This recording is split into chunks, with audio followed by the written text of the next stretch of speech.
Jets are in control. Man, that looks great. J-E-T-S, Jets, Jets, Jets! Woo! Oh my God, it's so beautiful.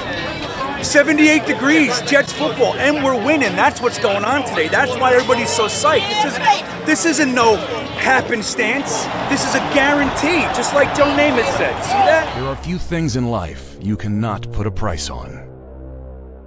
Loyalty, tradition, fierce passion.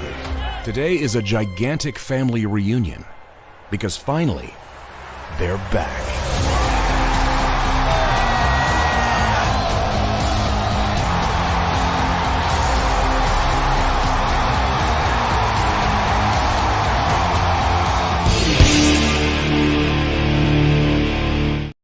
Well, good morning, Jets fans. This is GreenBean here on a Saturday morning filled with regret that I said I would do this early on a Saturday. But I'm happy once I'm here. But getting up, boy, let me tell you, I didn't want to do it. But now look in here. I see you guys. Kyle Ornsby's in the house. Good morning, Kyle. It's good to see you. Vafadoost is here. That's right, Ornsby, right, man? Own it. Own that shit, man. Good Citizen, Jetasonics in the house. Good morning, guys. And James Thompson, dude. Let me just tell you, what a weird day yesterday was, huh? Of Jets news. Like how can it just continue to erode? It just erodes deeper and deeper and deeper into like ridiculousness. And we got one more game.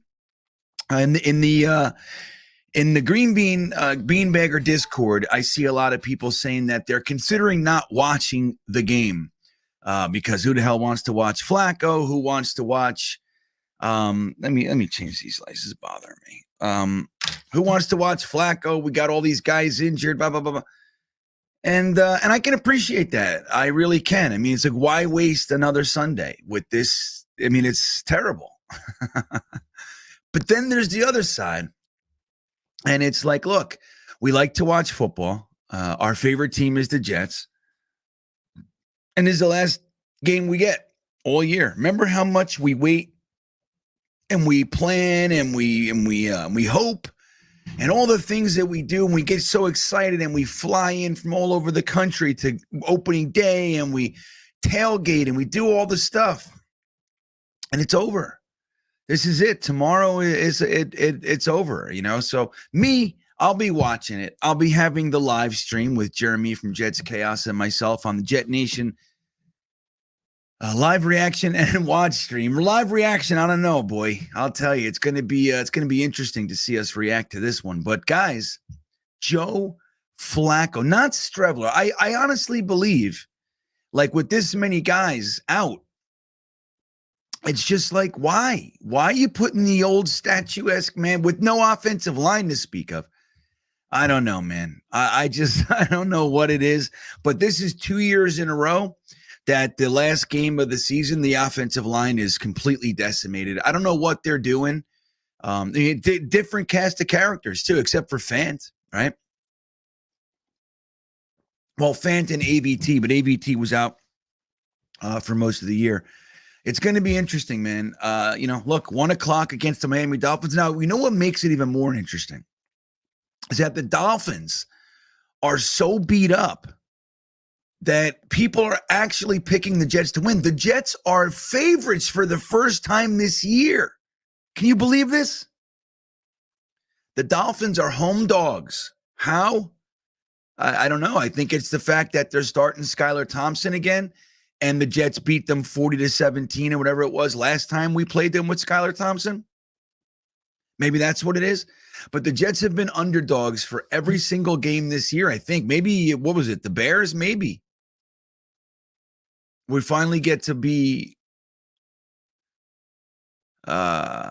favorites. And and we can play spoilers. We can play spoiler, guys. So it's really kind of crazy. I don't know, man. It's going to be a weird one. I just can't believe that a season with so much hope ends this way. You'd like to just see them end on their feet. Now, the good news is this. Here's the good news. The New York Jets defense, they're showing up. They're coming to the game. You got Sauce Gardner, DJ Reed. You got C.J. Mosley, Quinnen Williams. You got Jermaine Johnson.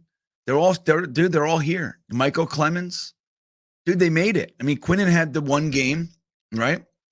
That shit happens. You get banged up. Losing somebody for a game or two is not an issue. Although you could say that Quinnen Williams has yet to have a full season. You could say that and be honest and be right. You know? Good morning, Big Green. Good morning, Jets 44. Patty Grimes, what's up with you? Patty, what are you doing? Eric Craig, my buddy. I see Eric. I feel like I talked to you. Oh, I just responded to, I think it was an email or a comment. I see you in the Discord. I feel like Eric might be my long lost brother. That's what I think. That's what I think, man. Talil Smith, good morning. Ryan, good morning. Get the coffee. I know. Got my office cup. This was a birthday gift last year, I think it was. It's funny because I was a boss for about, I don't know, 12 years. Nobody got me that cup. Then I'm driving around the country. I don't have a job and somebody buys me the cup. I don't know. Mike, good morning, Mike. And Jetasonic. Wait, I'll be watching, but multitasking. Feels like it does, dude. Jetasonic, well said, man. Well said. And the thing is like, look, at this point, like anybody who gets angry and frustrated at this, it's just like, I don't know. You know what I mean? So I put a poll question in there, and it's a legit question. So we'll talk about this. We're going to go right after I finish my good mornings with you guys. We'll talk about the breakdown of this thing. But the poll question is whether or not you think Joe Flacco will actually make it through the game. Unless somehow, I mean, look, Bradley Chubb is likely not to play. He's battling injuries. You got Xavier Howard, who's battling injuries. He might not play. There's a few more on their defense that might not play. So that's helpful for the offensive line, right? No use getting Ryan. That's what I'm saying, right? See, Ryan knows. Right. Eric will be there with us. Kyle says, disappointed that Flacco is on this team still, let alone starting. I know, dude. Why don't they just put Strevler in? And Zach's the backup. Like, this is the thing with, like, look, you've heard me say this numerous times now. I'm tired of as soon as there's adversity, firing people and starting over. No, it's not conducive to really getting people over here that are going to want to, you know what I mean? It's just, nobody's going to want to come here, man. Like, you can't keep firing people after 2. You can't. And get anybody good. And the thing is that we are showing consistent improvement. I mean, look, we've improved the last 2 years. We did. Again, if this season didn't happen like all front loaded and all back loaded wins and losses respectively, then we would be happy. We would be happy. So I got to try to keep that focus. You know what I mean? Like, it's all about progress, man. And if I do that, I can support the staff staying, right? And I don't think we should fire them. Give them the 40 years, see what the hell they do. But boy, oh boy, do they make it hard sometimes with their decisions, right? Like, again, they should have the Jets fan table and not a bunch of, ridiculous maniacs, not people wearing fucking 50 pounds of beads or, masks with, we don't need, not those guys, not that they don't know football, not the crazies, me and O'Leary. You know what I mean? That's who we need. Eric, Craig, Kyle Ornsby. Now, I say that without knowing you guys, except on a chat. You seem nice to me. I don't know why they played Mike White last week if he had broken rib. I second this. They should have just played Flacco. I don't understand these coaches. It makes sense. This is it. Now, look, I do understand. Like, here's the thing, James. Again, as I try to find logic, that's my gig, right? Like, my first thought is, what? Why? And then all right, well, there has to be reasons. These guys are not morons. There's reason. They're sitting down. They're looking at the the odds one way or the other. They're putting things on the scales. So the thing is this, the playoffs were on the line. They thought Mike White, even in injured, gave them the best chance to win. Now, here's the thing. Just like we talked about with Zach Wilson in the New England games and the Jaguars game, when you identify this guy's toast, have a sack. Have a sack, dude. Pull him. He's completely inept.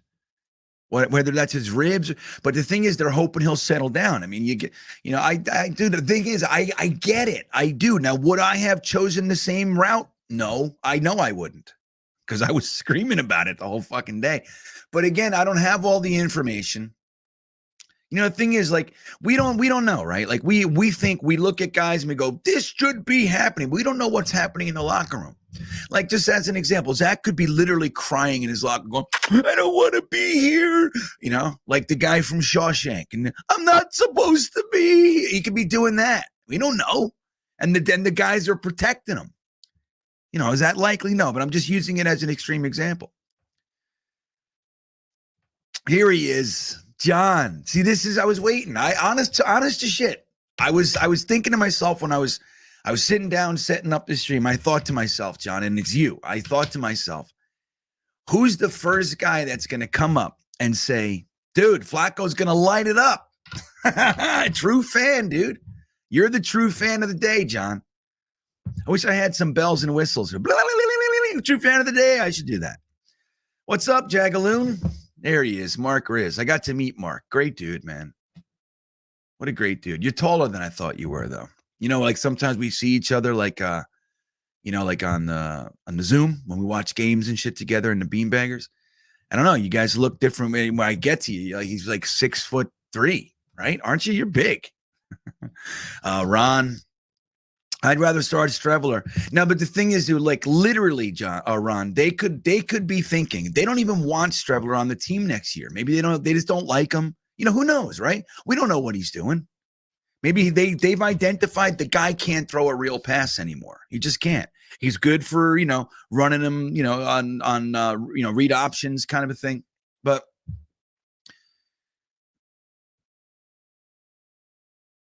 dude, look at this guy. He called me. Hey, thank you. I feel so ugly in the morning. So thank you. But, you know, we don't know. They could have already decided Streveler's not long for the team. So why? Give Flacco his last time as a football player. Like, he gets to close out his career. Dude, you have to believe Joe Flacco's done, right? You got to believe it. Dude, when you see a backup quarterback on the sideline doing the long blink, it's over, dude. Yeah.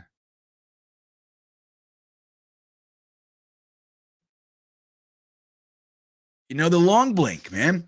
The long blink means something.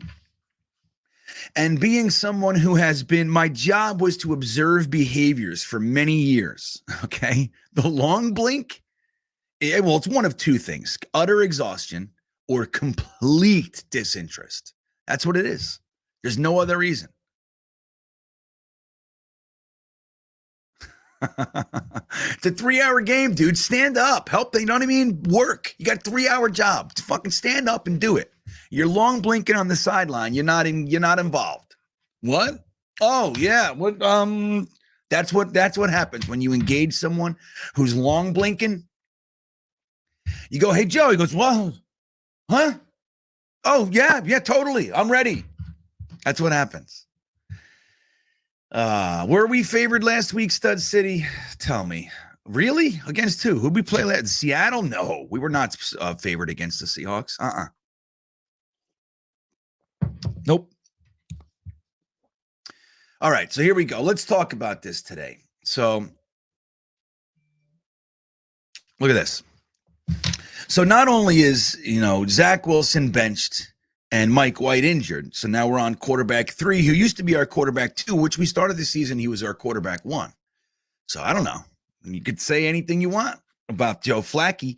So he's starting a quarterback, but not only that, the offensive line that has been decimated this year honest to God, like I've said, I honestly think the story of the year when you're not talking about Zach Wilson and maybe the defense, the story of the year is the offensive line.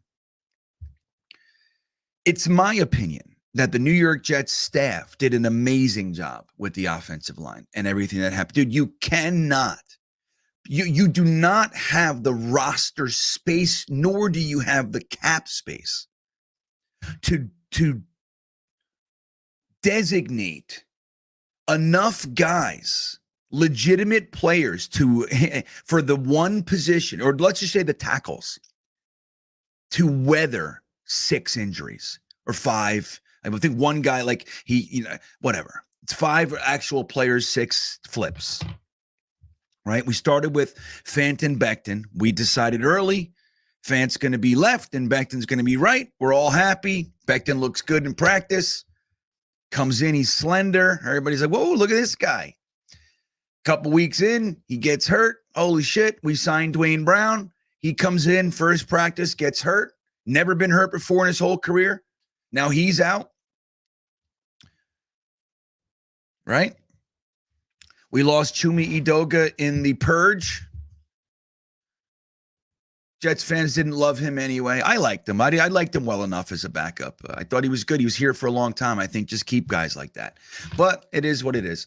So then you look, we had to go out and we had to,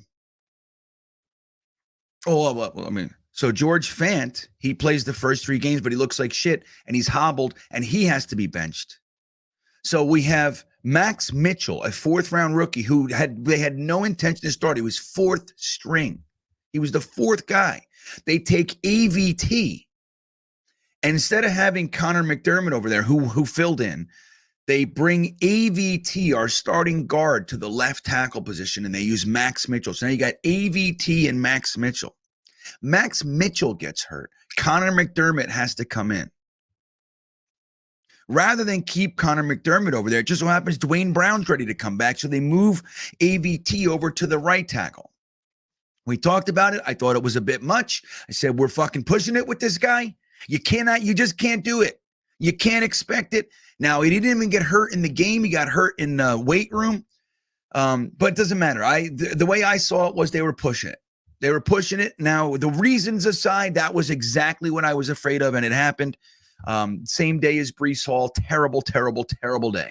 All right.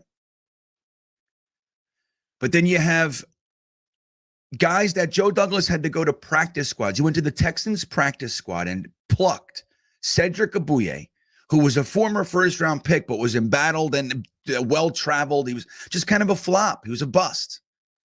So we grab him. We end up putting him in. And guess what he does? He fucking plays well. He neutralizes Von Miller in his first game. We thought he was going to get trounced. Von Miller had his plays, but dude, he did a great job. So he starts for 3 or 4 weeks, and he gets hurt. Mike Remmers has to come in. Right. Well, that's the other thing he did. He signed Mike Remmers off the free agent, the scrap heap, we call it. Those are the guys. Once the season starts, guys that are out there, unless you're named OBJ or something like that, it's a scrap heap. It's guys that all the teams, nobody chose to sign.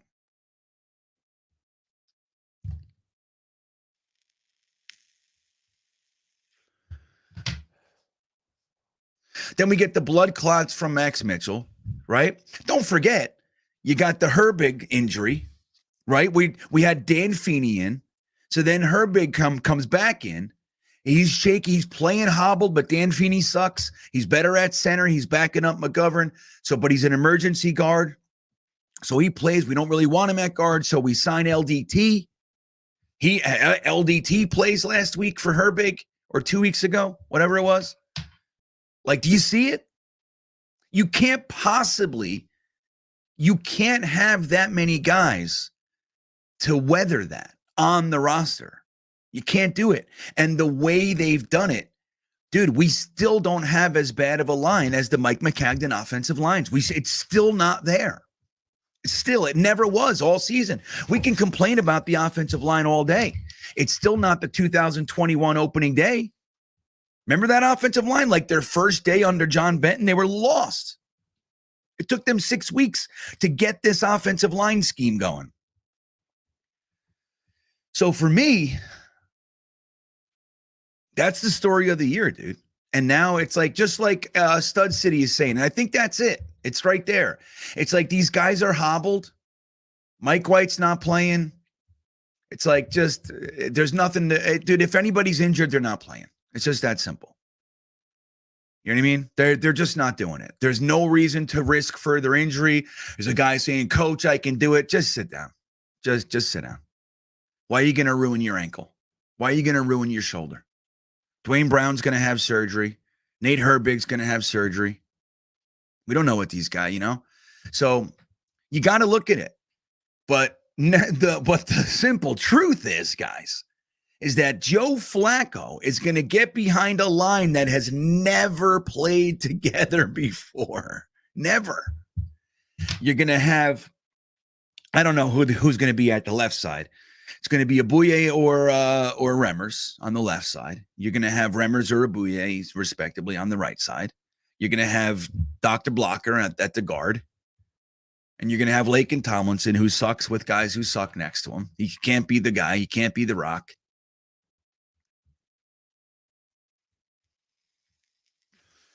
Eric Craig says when he was in the Army, the solution for long blinking was push-ups. Right. Why do they do that, Eric? Because it gets the blood going. And it tells you, hey, fucking pay attention. You're going to be punished. Right? So we're 2-point favorites. Steven Sitchell. Good morning, Steven. We're 2-point favorites. Were we, somebody said in here we were not favorites against the Bears. The Bears were favored against us? Is that right? So this is the first time the Jets are favorites. And look at this. But that's how bad the Miami Dolphins situation is. Dude, they just signed Mike Glennon. So if Skylar Thompson can't make it the full game, that's who they're getting. Mike Glennon. Now, the Jets, if we know this, excuse me, and we know the Jets, thank you, Charles. If there's any team that would have to stand to watch Mike Glennon, 1 week signed 4 days ago, come in and have the game of his career, it's us. It's the Jets. Isn't it something?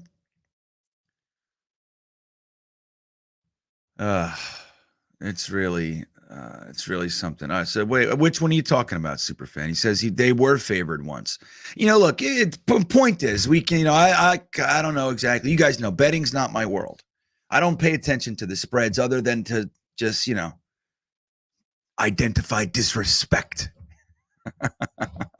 You know what I mean? Like when it's like, we're doing well and the other team sucks and the Jets are still like, I pay attention to that for that reason. But other than that,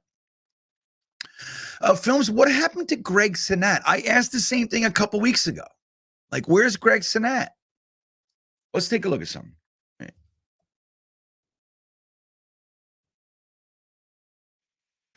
Let's take a look at something here. Now, all right. We'll show you this. This is what we got. I didn't look at it. I have no idea what's there. I didn't look at this in a couple weeks. So let's just see where it is. Okay. Here's our depth chart. Oops. Okay, so here's what we're looking like. So, looks pretty updated. So you have, this is our 11 personnel alignment, right? So that's what they're saying. So you got quarterback Joe Flacco backed up by Zach Wilson, and Streveler's not there. Mike White is still ahead of Streveler for some reason. You have Bam Knight with Michael Carter backing him up, Ty Johnson behind him, and James Robinson. We're still in a good situation with the running backs. You got Garrett Wilson backed up by Denzel Mims and Rodney Adams. Who the hell is Rodney Adams? You ever heard of Rodney Adams? Dude, never. I never even heard of Rodney Adams, and I pay attention. What the hell's happening? Maybe he's the guy. We just signed a guy. That's who it is. Corey Davis backed up by Braxton Berrios. This is inaccurate. This is the way it goes. Anyway, Elijah Moore backed up by Jeff Smith, who's on IR. Tyler Conklin backed up by CJ Uzoma, who's questionable. Kenny Yeboah is right behind them. And then you got good old-fashioned Jeremy Rucker. But here's the question. Look at this. So Greg Sinnat is out. What's up with Greg Sinnat? Is he injured, man? Sinnat was placed on the reserve non-football injury list by the Jets on Thursday. So Greg Sinnat is a 6'6", 305-pound tackle who we were all high on. You know, he comes out of Wagner. Just yeah, right. He was we signed him off of waivers. So he was in 2018, he was a 6th round pick. We liked Greg Sinnat. But he's on injured reserve, non-football injury, whatever that means, right? So whatever that means, film study. You have a page, New York Jets Film Study, you should reach out to me. I have an email in the description. Go ahead, reach out to me. Tell me, hey, this is me. I'll check it. I check my emails every couple days. It takes me a minute, but reach out. Let me know what you do. All right. So Captain K Techno's in the house. I always love seeing Captain K Techno. He's a good dude, man. Remember we interviewed Captain K Techno for the Jets Worldwide series that we did for a few months.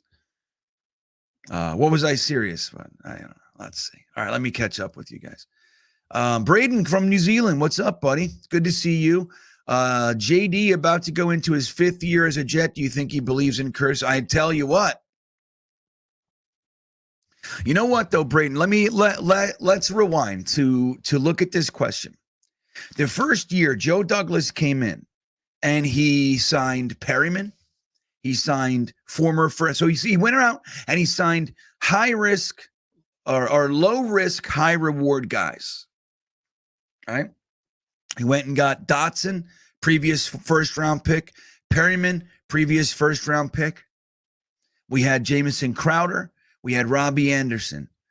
And within a couple of weeks, they were all hurt. Except Robbie, right? All of them. So he realized that he had to sign Chris Hogan, Dante Moncrief. He was signing guys off the street. The next year, you know what he did? He brought in more wide receivers. He said, I'm not doing that again. He drafted wide receivers. He had wide receivers and undrafted free agency, if I remember correctly, and he signed free wide receivers. So he's dude, I'm telling you what, Braden. Now you got that. So look, the wide receivers did pretty okay this year, man, as far as injuries, right? I mean, what do we got here? So wide receiver, Rodney Adams is out. But look, I mean, Wilson, Mims, Davis, Berrios, Moore, they're all there. Jeff Smith is on IR. They're all there. Running backs, outside of Breece Hall, dude. We made it. You see what I mean? Look at this.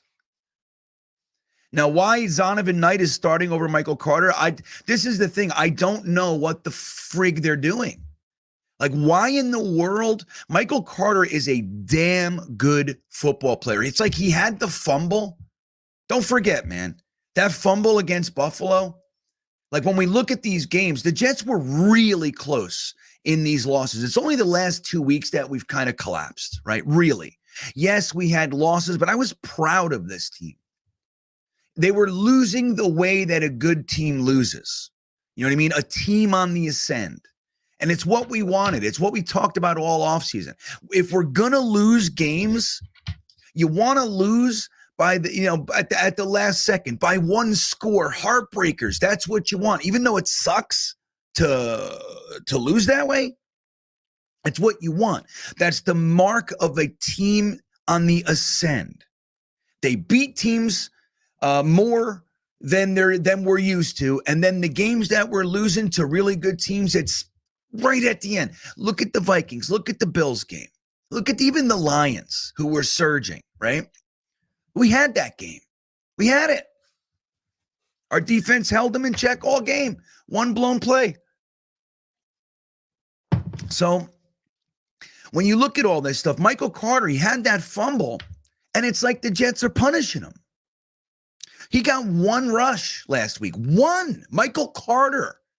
He was our starter, dude. Most Jets fans were okay with him being the starter this year. Get some support. You know what I mean? We had, we had Ty Johnson. We had Michael Pirine. At least half of the Jets fans were upset that we drafted Breece Hall. They couldn't believe it, dude. Remember? And a lot of Jets fans thought it was crazy, thought it wasn't our need. So, looking back,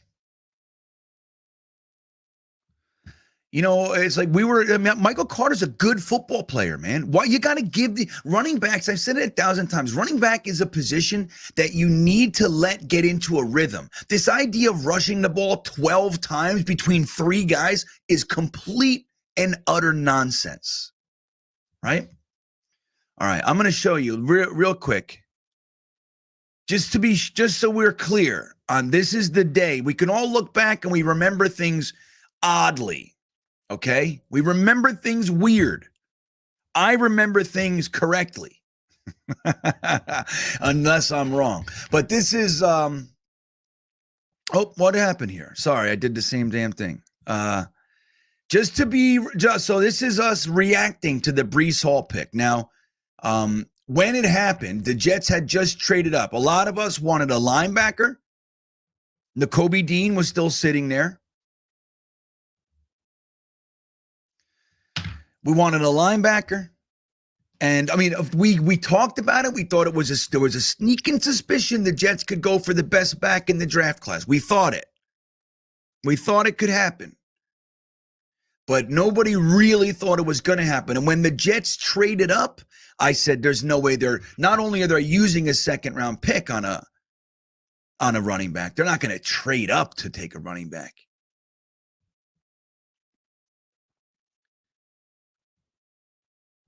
So I thought once they traded up, it's obviously Nakobe Dean. You got Ryan up here to the left. You got me under there. You got O'Leary and you got our buddy Boy Green. Listen to the reactions, okay? Let me see. This is our natural reaction. We had no idea what was going to happen. Okay, you ready? With the 36th pick in the 2022 NFL Draft, the New York Jets select Breece Hall, running back. No way! Oh my God! Wow! You see it?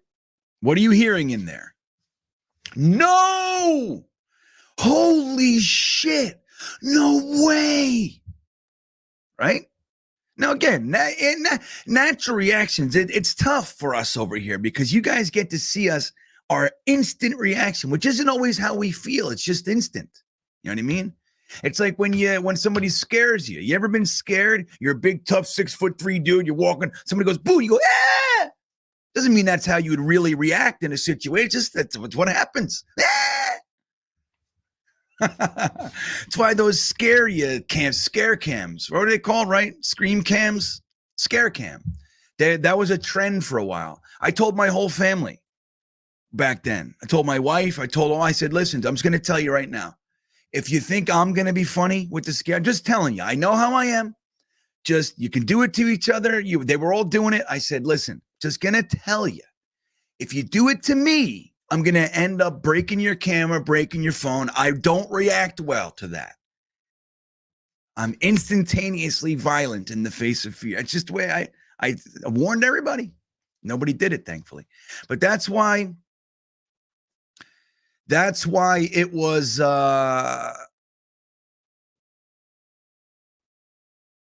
got to remember, like with Breece Hall, like with Michael Carter, we were ready for him to be the starter. We were ready for him to be the starter. And now we have Bam Knight starting over him. Well, I get that. Bam Knight's shown a whole lot, and he's earned it. Okay, fine. But why is Michael Carter behind Ty? Now, he wasn't on that depth chart, but last week we saw Ty Johnson and Bam Knight. We saw one rush from Michael Carter. Why? He's not injured. So that's the whole thing. Jets Forever says, show this. So, I was bummed with the sauce thing. You know what it was? It was Again, I talked about it all. I liked the player. I thought the Jets, it was time to make sure we get our edge rusher. That's what I wanted. Let me see if I can find it. Me and O'Leary. Again, weren't unhappy with the player necessarily, but I couldn't believe that they actually went for Sauce Gardner. I'll look for that. Hold on. Let's see. I couldn't find I forget who it was. I couldn't find. I got to do a better job of organizing these. I thought I had them all in the same place. Yeah, I think it might have been the Sauce pick that I couldn't find. No, there's the phone call. Oh, here it is. You want to see it? So this is my reaction. This is without Boy Green though. You guys ready? Now look, I'm going to say this. When people try to pretend that they don't feel or they did, just because things happen, they go, I didn't feel that way. I felt this way. Here we go. I was not happy.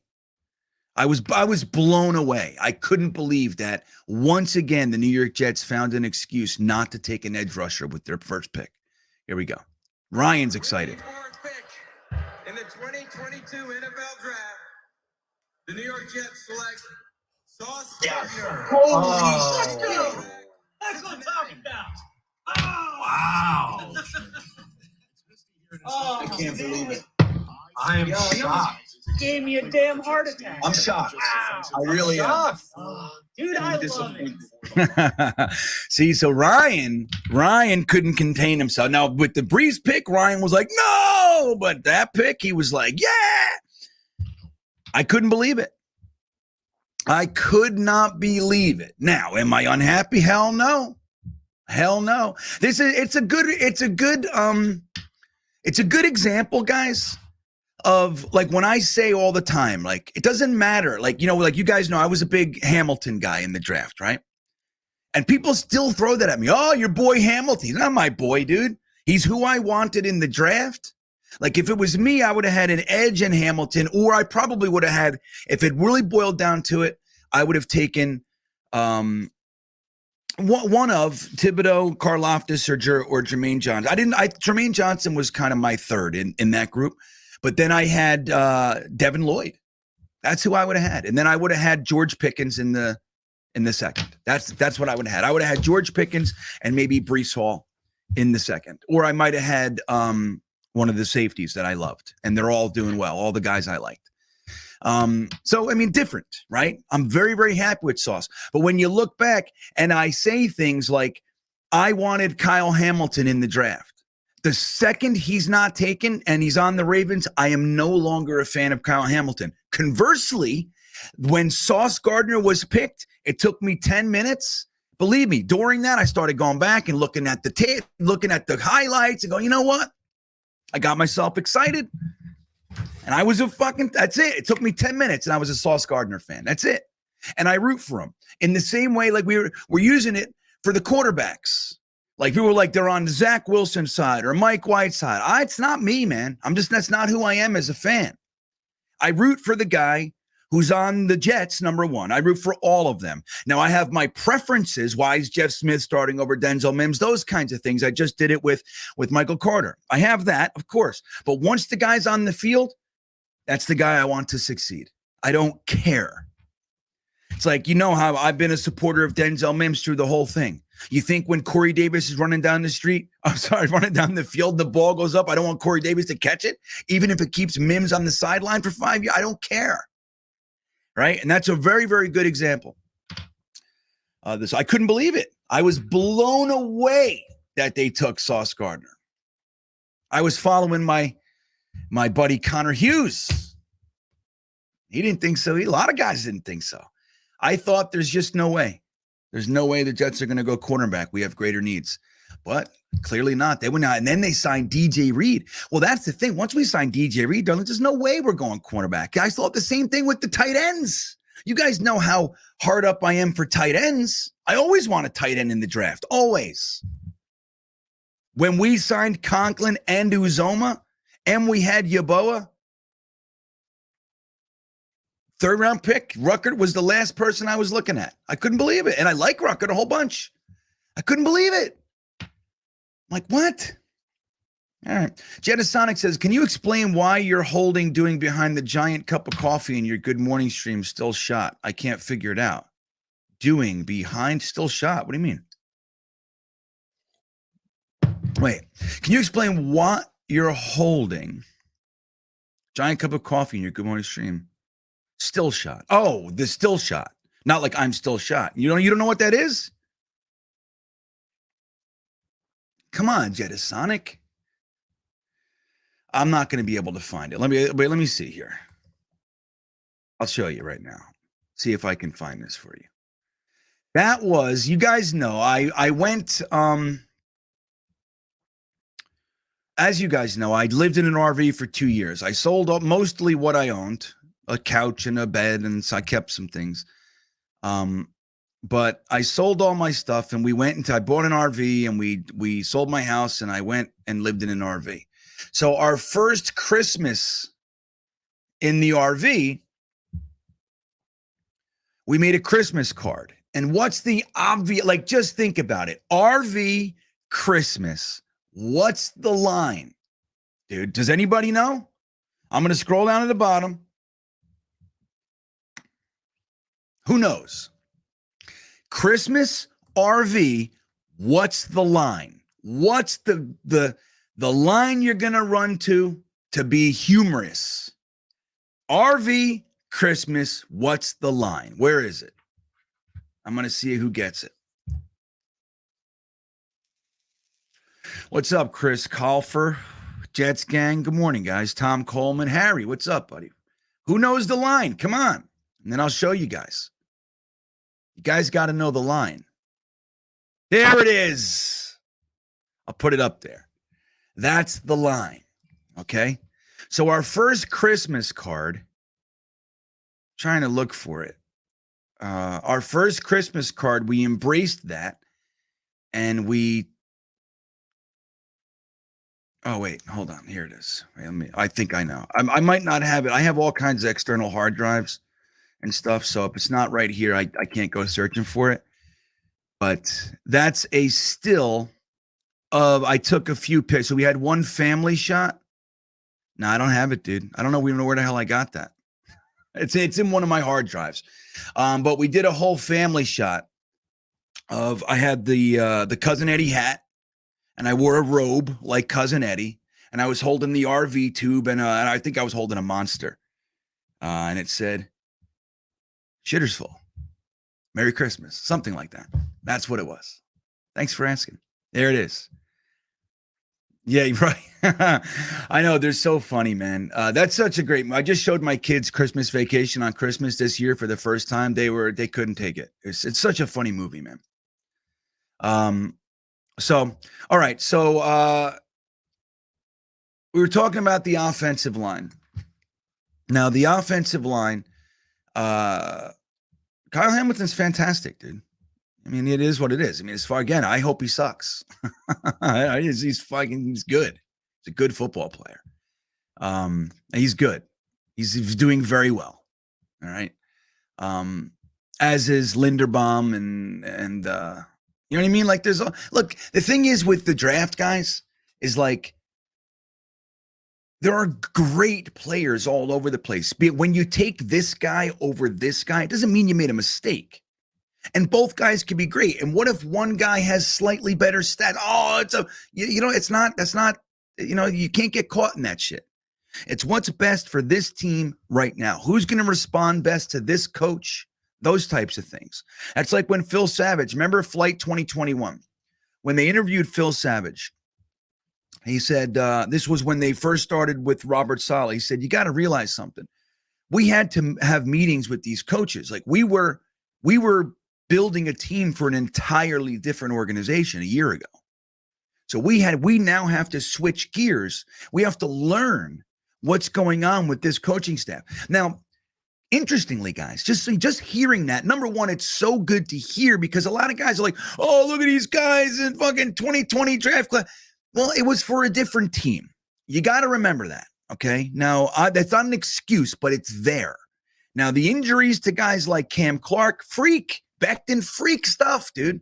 Cam Clark was never injured in college. He'd never played a snap for us. And the poor kid, he almost got paralyzed. So it's like, he was penciled in. That was going to be our starting guard. He was our pipeline guy. He was a tackle moving to guard, and he was a nasty, nasty son of a bitch. And he was a great pick, right? So, but you got to look at these guys. They were drafting for a different organization. So they move it over, and they have to learn what's going to work with this new coaching staff. What do they need? Who do they like on the roster? They came in, they probably said, we don't really love Sam. We don't like Robbie Anderson's attitude. Or Robbie Anderson was gone, I think. But like, I'm just using an example. We don't like LaMichael Pirine, right? Whatever. They clearly didn't like Mims. They didn't like Becton, those kinds of things.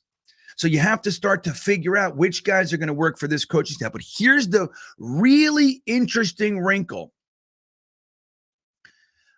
with what Phil Savage said. And I need you to understand, this is where we're coming from. So like when we talk about firing people, you got to remember where we started. The previous regime, Mike Maccagnan, was known for not allowing the scouts and the coaches to converse outside of a few select meetings.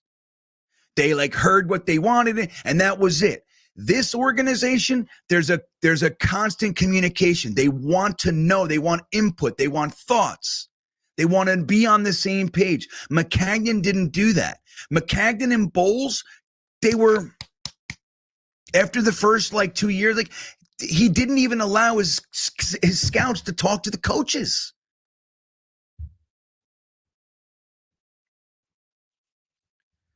So again, that's where we're coming from, dude. When you look back at just how bad everything was, when you have an organization that is clearly on the up. Yes, if the wins and losses were spread over the season, they weren't all up front and then all losses, wins till, if we didn't do it that way, we'd be fine with this season. We were in it till the second to last week of the year. You know what I mean? We have potentially the rookie of the year defense, an offensive rookie of the year. Garrett Wilson's in the conversation. He might win it. He might not. I personally think Kenneth Walker is going to take it unless he has an amazing game. If Garrett Wilson has a 2-touchdown game this week with Joe Flacco, and they've done it before, who knows? If he does, he'll make his case. If not, it's like he quietly limped off into the sunset with the last couple games. You know what I mean? Especially last week. He didn't do barely anything. He had 11 targets and three receptions. So Dakota's another one. He thinks Flacco's going to kill it. But look, man, when you look at all the things that we've been able to do with this regime, what Joe Douglas has been able to do, he turned Sam Darnold, Leo Williams, and Jamal Adams into an additional draft class worth of value. This coach, this is why, again, I'm supporting them, but I'm not a big Robert Saleh guy. I'm not. I don't hate him. I don't want to fire him. But he leaves a lot to be desired, man. He leaves a lot out there. But you look at what Joe Douglas gave him. He had 5 first-round picks in his first 2 seasons. 5. In addition to that, the second-round picks were way up top of the second round. So you're talking about Elijah Moore and Breece Hall. Robert Saleh has had an influx of talent like no one, especially here. He's gotten the most benefit, the most given to him out of any Jets coach in history. Never.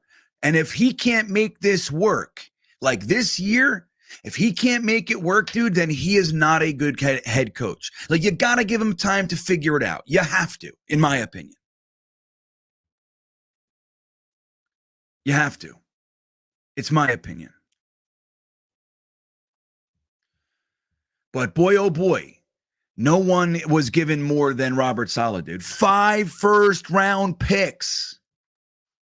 Zach, AVT, Sauce Gardner, Garrett Wilson, Jermaine Johnson, Breece Hall, Elijah Moore as second. So essentially 7 first-round talents because many people thought Elijah Moore was going to go in the first round, and Breece Hall was clearly far and away, by many people's estimations, the top back in the draft.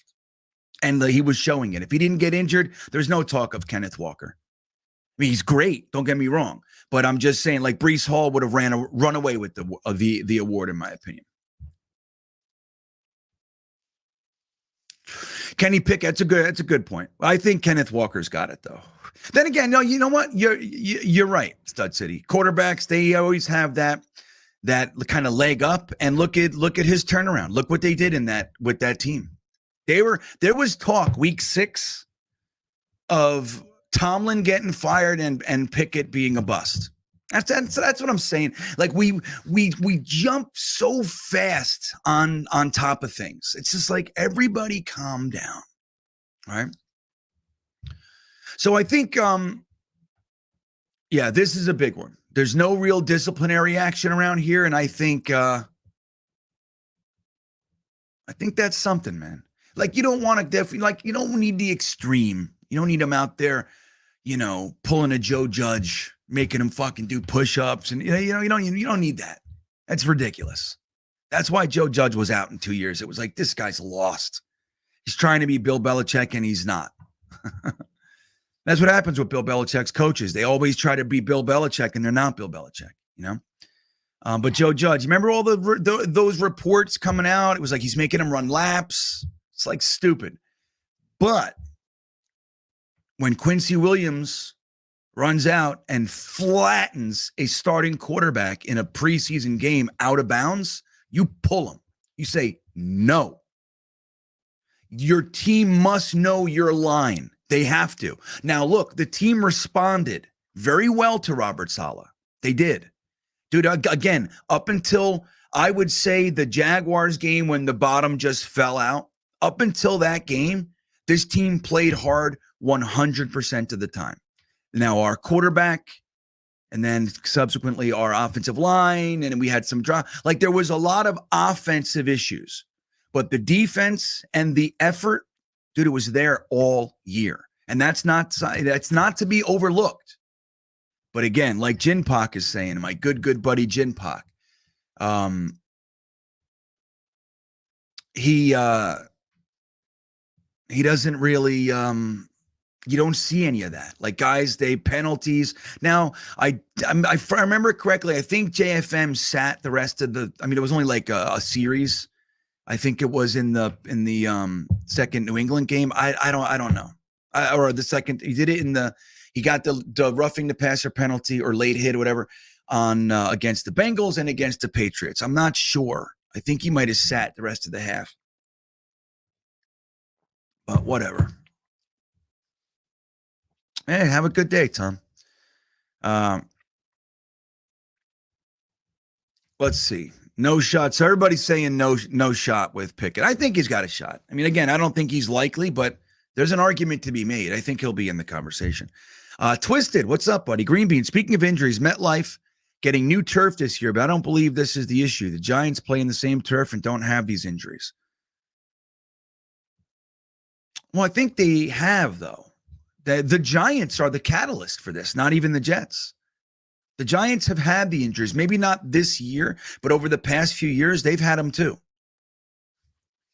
And you got the other teams that come over here. They tend to get more injured on MetLife Field. But, look, dude, I'm gonna tell you something, Twisted. We did the whole breakdown of the field turfs and all those kinds of things.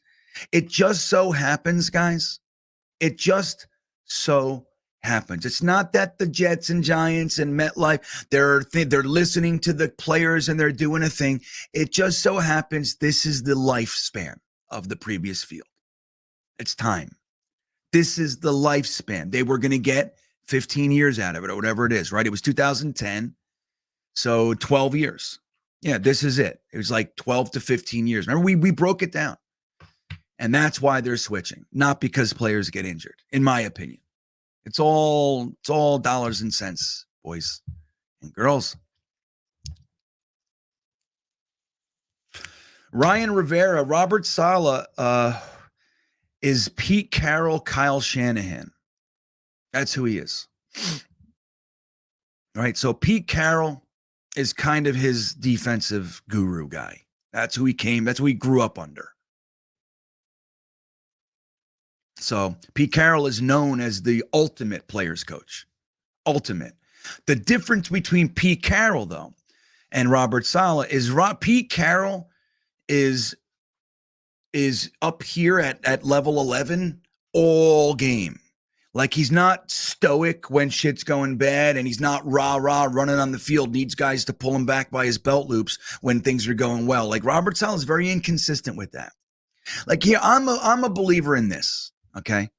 This is me. Get back coaches should only be necessary when things are going so awry and you're so mad that someone needs to kind of keep you in check. Not when you're excited, dude. Like, get off the field. You know what I mean? Like, if you're telling me that you can't keep your composure, like, that's a gimmick, man, in my opinion. In my opinion. Now, again, I've seen growth in Robert Saleh in this area. I have. I think he's much more engaged this year when it's negative and when things are going down and he's yelling at the refs. It's different this year than it was last year. Last year, to me, he looked like he didn't know who he was supposed to be. So we got to give it to him. This is funny. He needs to win Defensive Rookie of the Year and Offensive Rookie of the Year. Oh, no, Defensive Player of the Year. He might. I read that wrong. I thought it was win both offense and defense. Good morning, Egerton. What caused the team to lay an egg during the Jaguars game? You want to know what my opinion is? I think that the complete offensive ineptitude, like, you can tell right away. You know, like, look, Egerton, and obviously everybody else in the chat. If you've ever been at a game, you can feel it in the stadium, and we can even feel it watching on TV. You know when the it's lifeless. You can see it, you can sense it, and when you're in the stadium, it is undeniable. You know when the momentum turned, like, you can feel it. It's a thick energy. I tell the story this opening day when we were there. Sack Exchange in the Jet Lounge, they rented out that whole big thing. And there were so many of us there. A lot of the beanbaggers were there, lots of Jets fans. But we were with Ryan, O'Leary, Jeremy. We had, just so many guys. Nick Shine and Buffalo. I mean, everybody was there. And I happened to be sitting next to Richie and Jack from Jets Media on my right. And before we went into the half feeling pretty good. We were containing Lamar Jackson. We were doing a good job. And it was like one score, right? One blown play. And we felt it was like 10-3 or some shit like that, right? And we felt good. We were getting the ball, I think, and we felt good.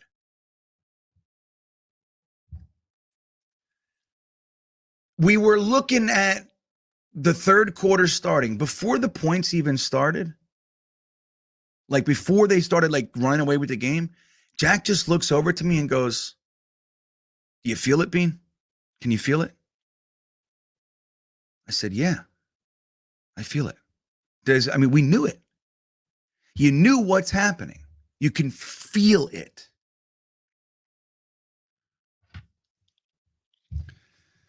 So when you look at a game like the Jaguars, when you look at there's literally nothing coming out of the offense. Nothing. The defense feels that. Now, they keep giving the ball back. They've done it all year. They keep stopping. They give the ball back, and the offense goes 3 plays, punts it, and gives it right back. They know that. That has an impact, man. That has an impact. And the Jaguars game happened to be one of the worst offensive outputs all year. We scored 3 points. That it felt very similar to the Patriots game. Think about it. That was the game that they benched Zach Wilson for Chris Streveler. That's how bad it was. When Chris Streveler came in, it was as if there was a shot in the arm, right?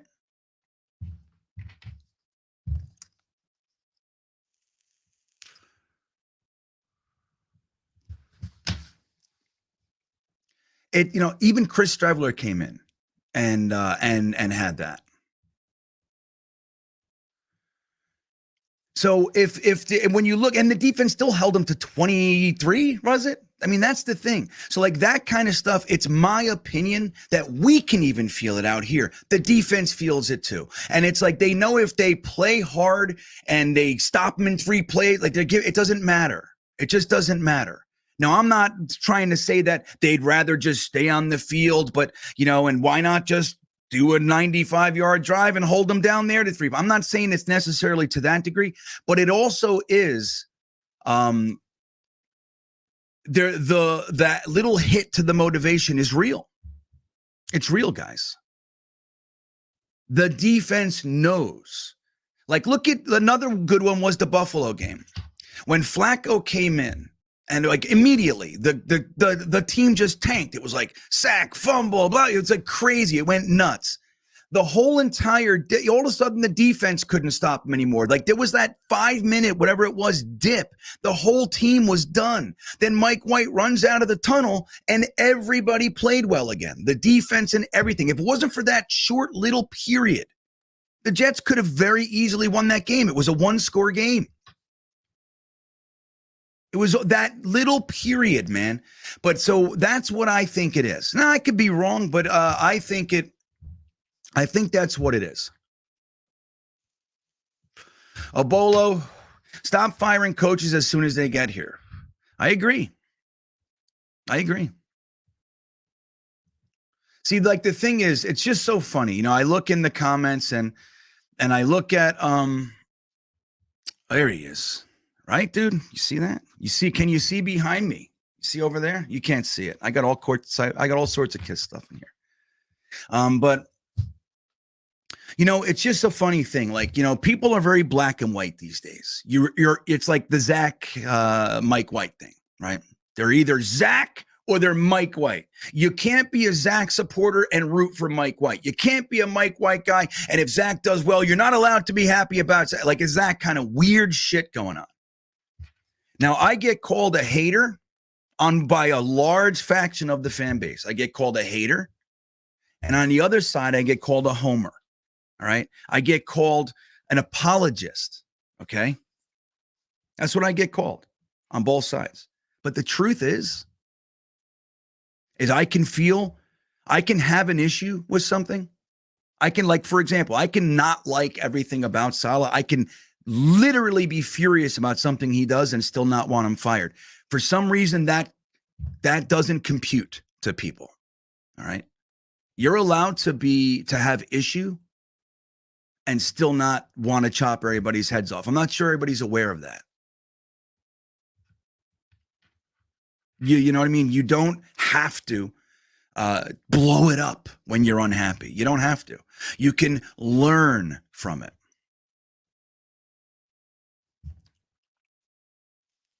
That all said, let's wrap this one up.